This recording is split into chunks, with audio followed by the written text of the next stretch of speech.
Los métodos electromagnéticos de prospección del subsuelo se basan en la medida y análisis del comportamiento de los campos electromagnéticos inducidos en el terreno mediante impulsos de corriente de cierta intensidad, circulando por una bobina situada horizontalmente sobre el suelo.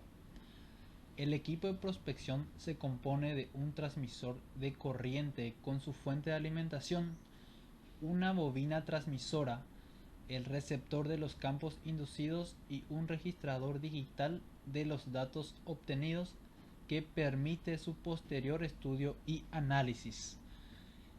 Se clasifican en activos y pasivos. Activos: dominio del tiempo, dominio de frecuencia, transmisores remotos, georradar. Pasivos: magnetotelúrico.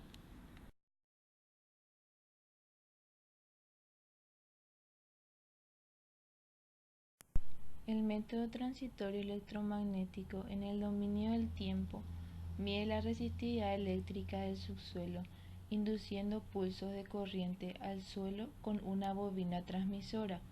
El decaimiento de las corrientes inducidas producen un campo magnético y el decaimiento de este campo magnético secundario se mide en una bobina receptora separada.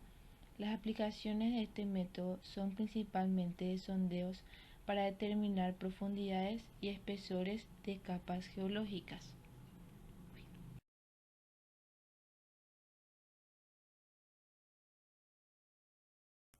Es un método que se emplea cuando se desea conocer la distribución de conductividad eléctrica de una zona de manera rápida.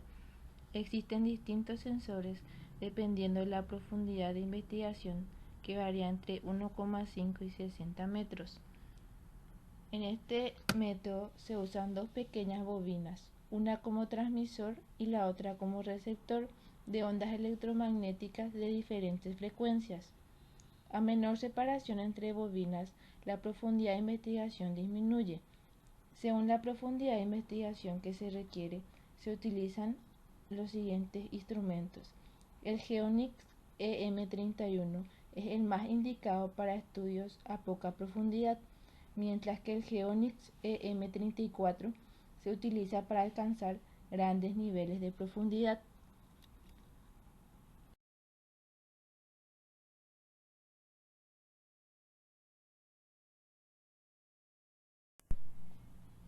Georradar. Con esta técnica se transmite una señal electromagnética de alta frecuencia al subsuelo, la cual regresa con información del terreno, obteniéndose un perfil continuo del terreno, con informaciones tanto vertical como horizontal. La profundidad de investigación puede ser de menos de 1 metro a 15 metros, dependiendo del terreno, o 30 metros a 40 metros. Transmisores remotos.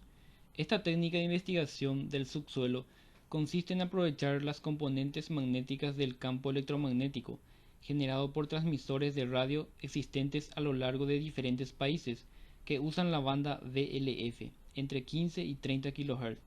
Su principal aplicación es detectar zonas de fracturas para prospección de aguas en zonas de roca dura.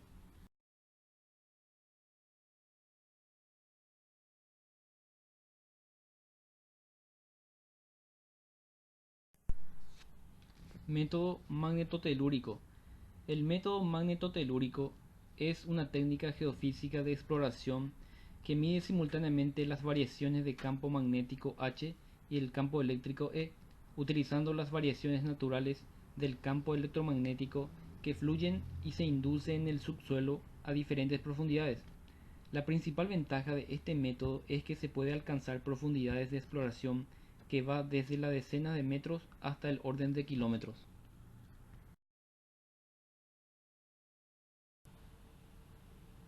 Estos métodos pueden ser aplicados en áreas de campo, marítimo y aéreo.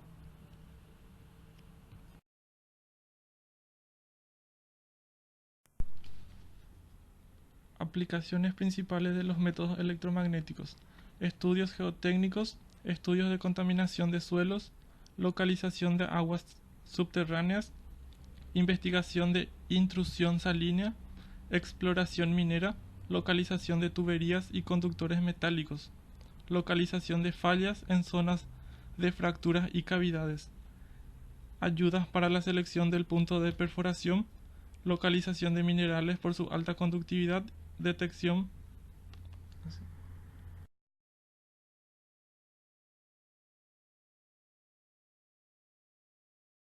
Ventajas y desventajas. Ventajas. Son métodos que no requieren de contacto con el terreno. Esto lo convierten en técnicas eficaces en terrenos muy resistivos, en los que ni el uso del método del potencial espontáneo ni el de resistividad eléctrica son factibles. Son métodos de gran resolución horizontal, aspecto que le convierte en una técnica ideal para estudios a gran escala. Son métodos no destructivos.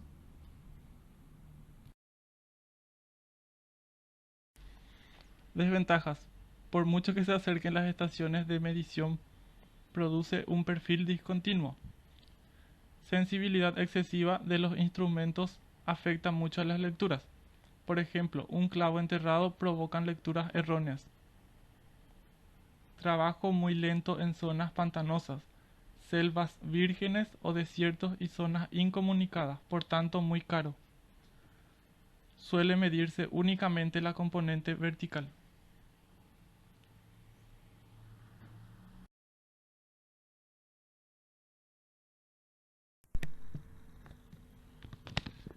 En la interpretación directa se realiza el cálculo matemático tanto de la componente vertical y horizontal. La profundidad límite es el parámetro más importante que se deriva de la interpretación directa. Interpretación indirecta. Los sills o caladas continuas horizontales no dan anomalías. En cambio, donde el cuerpo acaba, por ejemplo, una falla del contacto lateral de una cavidad o de un material, al igual que en gravimetría, se trata de ajustar la anomalía observada con la calculada por iteraciones sucesivas.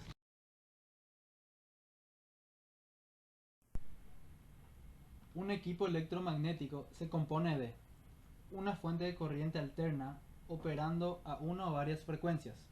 Algunos métodos utilizan campos naturales. Un transmisor y un receptor, constituidos ambos por una bobina. Un amplificador para el receptor acoplado a la frecuencia del transmisor o de banda ancha. Un registrador o, en su caso, un indicador.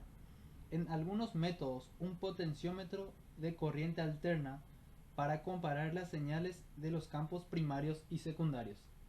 En determinados modelos, todo el instrumental está alojado en un soporte transportable para una sola persona. Los equipos electromagnéticos pueden ser aerotransportados.